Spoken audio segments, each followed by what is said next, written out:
So I was playing ranked today and came into this interesting game where I thought it would be helpful to let other people hear my thoughts about my plays and the sort of things that go through my head and why I make the decisions that I do. So right off the bat, we can tell my opponent's on blue eyes. They're on the skill, and I opened this pretty bad draw, honestly. It has castle access. There's a lot of castle access. And I was actually saying to myself as I drew this hand, I'm really hoping it would be really funny if I draw a castle, but I really don't want that to be the case. My opponent probably assumes I'm on Thunder Dragon or something. Goes Spirit Dragon pass, which means their hand is honestly relatively weak. But I draw castle, as I said. It's not the best draw. Make Princess and go to attacks.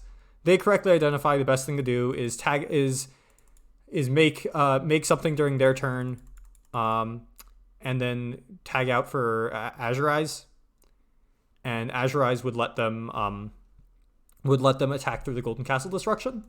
So props to them for actually figuring out how stuff works. And it turns out their hand is very bricky, but because they have a skill, they can just do this anyway. Tag out. This can't be destroyed, but their Whitestone can. They attack into Golden Castle, only take 300. And then Twin Burst cleans up my board, and then, Whitestone in the end phase makes Dragon Spirit a white to finish off my entire board. So right now they have 4 cards. I have 4 cards in hand, but their cards are a bit beefier than mine. But that doesn't mean the game's over. Draw Karma Cut, which is nice. Karma Cut is nice. It threatens a bunch of stuff. I'm honestly kind of glad I drew it there and not previous turn, because it would have been not ideal, but live and learn. We get to Gleefay, pop their back row, set 1 pass. My opponent gets the Whitestone here. This is all very, very straightforward plays. So here, their best play is to attack in, don't use the effect, let this die, and then during their standby phase, Azure Eyes to get rid of this and kill me. Because I don't have an out to a successful Azure Eyes bringing back Dragon Spirit or White during the standby phase. Though they have also identified that my set card is Karma Cut. And if I Karma Cut their Azure Eyes, then they're not in the best shape. Though they do still have a Dragon Spirit of White, which is... They do have a Twin Burst, which is not bad. So it's debatable. They might also think my set card is treacherous, in which case they're extremely punished if they let this die. Regardless, they decide to tag out. You gotta do. I don't think this is the right play. I think the right play is just to sit on it. It plays around removal. But here we are. So here's the key point. I just banished 10 cards off the top. I have 3 cards left in my deck. I can figure out what these are. So let's go through and figure out what these are. Okay. So right off the bat, we know that it is not a castle and it's not a Gleefay because we drew those or searched for those. It is not Princess in her carriage or one of the slippers because we already drew those. It's not the Karma because we set that. It's not Maju because we just drew it for turn. We can then go through the cards that we just got banished. We notice both are Lava Golem, so it's not one of those. We notice Grand Maju number 1 and Grand Maju number 2, so it's not either of these. Cyclone, Slippers, Cyclone, both the Karma Cuts, and 2 Wheel Letters. So that means we have the Wheel Letter, we have an Iron Cage, and we have a Treacherous Chapel left in the deck. And this sort of thing comes naturally once you play Stromberg a bunch. This exact skill isn't extremely necessary in general, but knowing what's in your deck and what you should play to is relevant. And because it's only 3 cards left in deck, you can honestly just figure out if I draw Treacherous Chapel, what's my plan? If I draw Iron Cage, what's my plan? If I draw Wheel Letter, what's my plan? And you should actually go through those lines and see what if my opponent does this? How do I respond? So, yeah. So my opponent does have a trap in their graveyard, so you don't need to play your own Treacherous Chapel. So let's go through this. So if your first draw is Treacherous Chapel, then you can just reasonably clear their board in their standby phase, summon a second Gleefay, pop their back row, and kill them. That is a good plan. you want to hold. Do you want an extra discard? And you want to be able to Iron Cage stuff in case of random nonsense, because you want to have an extra discard in case you next draw Iron Cage, and you want Golden Castle like you draw Iron Cage.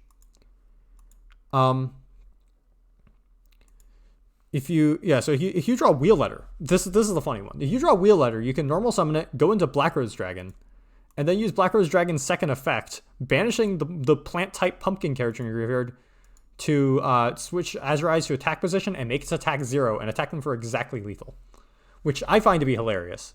It's funny every time. People never see it coming. Anyway, so that's your plan if you draw Wheel Letter. Treasure Trap Hole lets you wipe their board during the battle phase, which is almost certainly going to be lethal. And if your card is Iron Cage, then you can play Golden Castle, Iron Cage away their Azure Eyes, banish their Twin Burst, normal summon Grand Maju, and attack over their stuff and kill them.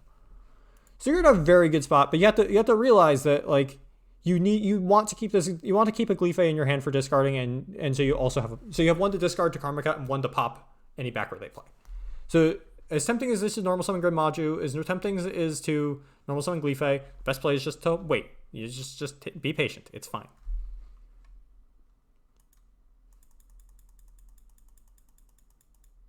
My opponent draws and passes. Castle dies. I get to Gleefay their back row. I just don't want. Eventually, I'm going to make a push. I don't want them having relevant back row. And assuming it's not literally exactly MST on this, which would turn off my Treasure Trap Hole as well, I'm fine. I don't need to care. And even if it is Treacherous Trap Hole, I can Diamond Direwolf away this. I can Karma Cut away this, and I'm fine. Golden Castle staves off this for a turn, then I can normal summon Grand Maju and go to town. Like, I would be fine. But yeah.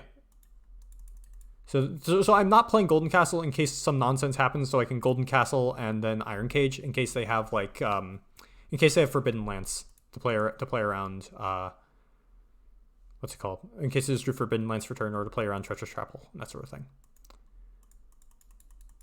But yeah. But I can destroy their stuff during their battle phase. Yeah. Clear out their stuff. And now relevant here, you just need to remember, take your time. You don't need to rush through things. Like, I could just normal summon Grand Maju and kill them here, but I want to get rid of their back row. Their back row could be Karma Cut.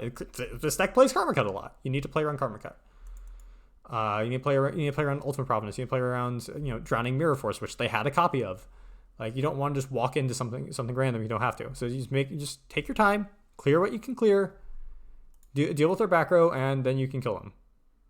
Pop their back row, normal summon Grand Maju, and attack for lethal. But yeah. So, yeah, as it turns out, the banishes were very good, and it was a fairly straightforward win. But it's important to remember that you do still want to play to your outs and be like, if I had drawn this thing instead, would I have won? And you don't want to be like, oh, maybe I'll draw the right card. You have to be like, can I play in a way that allows me to always win no matter what I draw? And the answer is yes. And identifying that, even, there was room in this particular game, but you have to play in a way that allows room for any of your draws. Anyway, thank you for watching. I hope you found this helpful. Cheers.